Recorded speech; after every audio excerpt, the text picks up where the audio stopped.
Hello guys, ഒരു നാടൻ പൂച്ചയാണ്. 3 കൊല്ലമായിട്ട് ഞാൻ പോറ്റുന്നതാണ്. ഇവിടുന്ന് വന്നതാണ്. ഇപ്പം ഞാൻ പോയിട്ട ശേഷം ഡെയിലി വീട്ടിൽ തന്നെയായിരുന്നു. എവിടെയെങ്കിലും പോകും, പക്ഷെ വീട്ടിൽ തന്നെ വരുമായിരുന്നു. കുറച്ച് കാലമായിട്ട് ഇത് ഭക്ഷണം കഴിക്കുന്നില്ല.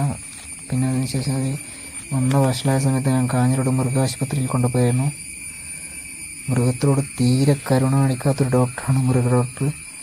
അങ്ങനത്തെ ഒരു ഡോക്ടർ നമുക്ക് കാഞ്ഞിരോട്ട് കിട്ടിയിട്ട് ഒരു കാര്യമില്ല.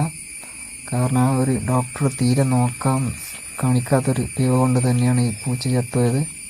അതുകൊണ്ട് ഇത് അധികാരികൾ എത്തിച്ചിട്ട് എന്താണ് ആ ഡോക്ടറെ സർവീസിൽ നിന്ന് പിരിച്ചുവിടണമെന്നാണ് എനിക്ക് അഭ്യർത്ഥന.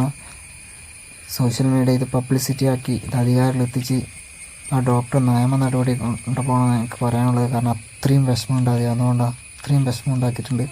നല്ല മനസ്സിന് തട്ടിയൊരു വിഷമമായിരുന്നു. അപ്പോൾ ഇത് നിങ്ങൾ സോഷ്യൽ മീഡിയക്കാർ ഇത് അധികാരികൾ എത്തിക്കുമെന്ന് എനിക്ക് വിശ്വാസമുണ്ട്.